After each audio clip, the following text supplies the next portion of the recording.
Ужо каторы год рэжым у Беларусі з дня на дзень чакае нападу з Польшчы. Они готовятся вторгнуться на территорию Беларуси для уничтожения нашей страны. І ў Лукашэнкі ёсць жалезныя доказы. Поверьте на слово, я вас никогда не обманывал. Але потым наступае іншы дзень, і Лукашенка са шпіцам на стале дзівіцца, навошта палякі узмацняюць сваю мяжу супраць танкавымі перашкодамі. І ці так робяць тыя, хто рыхтуецца да атакі. Противотанковые рвы зачем роют? Мы же не собираемся туда идти. Мы нет. Але гэтым словам мала хто дае ўжо веры. У лютым 2022 году увесь свет убачыў, як з тэрыторыі Беларусі расійская армія уварвалася ва ўкраіну і як расійская авіяцыя выкарыстоўвала беларускія аэрадромы для таго, каб бамбіць украінцаў. Зрэшты, ці можна ў прынцыпе верыць чалавеку, які нават у адным выказванні пярэчыць сам сабе некалькі разоў. Палякаў супакоіў, значыць, прыйшоў час імі папалохаць. Но мы расслабляться не должны. Мы уверены, что если мы где-то успокоимся, они на нас нападут, это абсолютно точно. Таму не дзіўна, што Польшча пачынае грандыёзную фартыфікацыю на мяжы з Беларуссю. Праект называецца «Усходні шчыт». На яго збіраюцца выдаткаваць 2,5 мільярды даляраў. Акурат днямі польскі ўрад агучыў дэталі і паказаў, як зменіцца польска-беларуская мяжа. Rozpoczynamy wielki projekt budowy. Мы пачынаем вялікі праект будаўніцтва бяспечнай мяжы. У тым ліку сістэмы фартыфікацыі. Такое ўладкаванне тэрыторый, якое зробіць гэтую мяжу непраходнай для патэнцыйнага ворага. Nie do przejścia dla potencjalnego wroga. Te 10 miliardów złotych. Мы прызначылі на гэта 10 мільярдаў злотых. Праца ўжо пачалася. У пэўным сэнсе ініцыятарамі ўсходняга шчыта сталі рэжымы Лукашэнкі і Пуціна. Гэта яны прымусілі палякаў заварушыцца.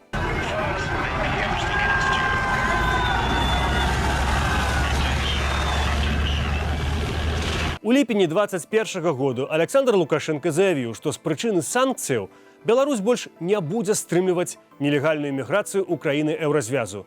І раптам, знянацку, там з'явіліся дзесяткі тысяч мігрантаў, якія чамусьці вырашылі ўцякаць з Азіі і Афрыкі менавіта праз Беларусь.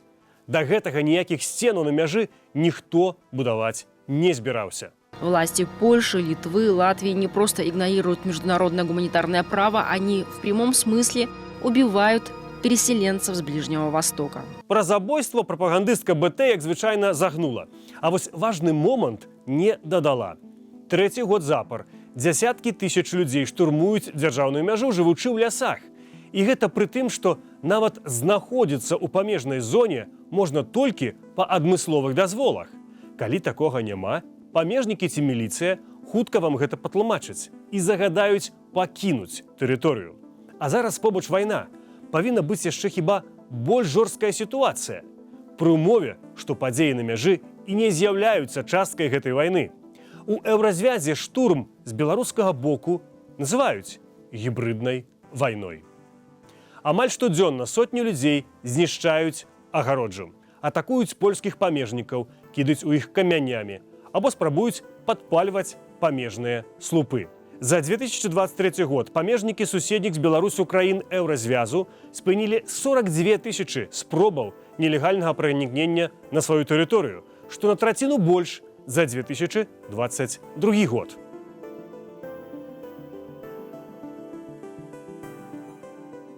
Днямі мігранты напалі з ножом на польскага памежніка, на іншага з разбітай бутэлькай. Каб спыніць атаку на сваю мяжу, палякі і будуюць усходні шчыт.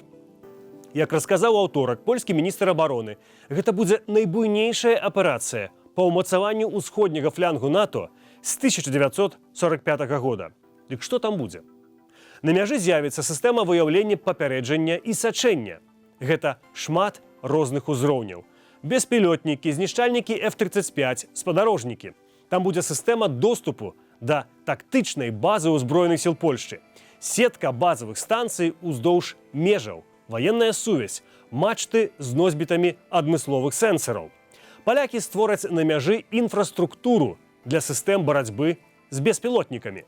Нам неабходна забяспечыць прыкладна 700 кіламетраў мяжы, з чаго 400 кіламетраў – гэта мяжа з Беларуссю. Гэта быў віцэ-міністр абароны Польшчы Цезары Томчык. На мяжы выкапаюць супрацьтанкавыя равы, наставяць шмат жалезабетонных вожыкаў і іншае.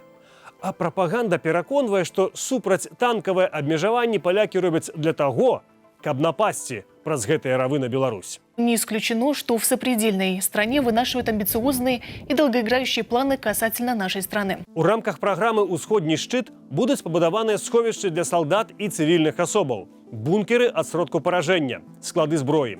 А калі ў палякаў не застанецца сумневаў, што на яе нападуць, мяжа будзе замінаваная. Закупка матэрыялаў, прыбораў і абсталявання запланаваная цягам 3 наступных гадоў. Інфраструктура павінна быць завершаная ў 25-27 годах. Гэтыя інвестыцыі будуць рэалізаваныя не толькі на мяжы. Тэрыторыя так званага шчыту павінна ахопліваць паласу ад 50 до 100 кіламетраў у глыб краіны. Скончыць будаўніцтва плануюць да 2028 года. Będziemy wzmacniać tą zaporę. Мы будзем узмацняць і агароджу, якая ў шмат якіх месцах аказалася дзіравай і неэфектыўнай. Гэтым займаецца Міністэрства ўнутраных справаў. Мадэрнізуе і ўзмацняе агароджу. Але гэта асобны ад усходняга шчыта працэс. Усходні шчыт павінен быць вайсковым праектам. Але адно і другое заўсёды будзе ўзаемна дапаўняцца. Uzupełniać. Тут трэба дадаць, што Літва і Латвія таксама будуюць балтыйскую лінію абароны. Вакол Беларусі ў літаральным сэнсе паўстае жалезная заслона. Спачатку па віне рэжыму, які ўчыніў акт паветранага пірацтва, беларусаў пазбавілі авіязлучэнняў з заходнімі краінамі. Пасля, у выніку штурму мяжы з беларускага боку, а таксама пасля прыбыцця ў Беларусь вагнераўцаў, суседзі пачалі зачыняць памежныя пераходы.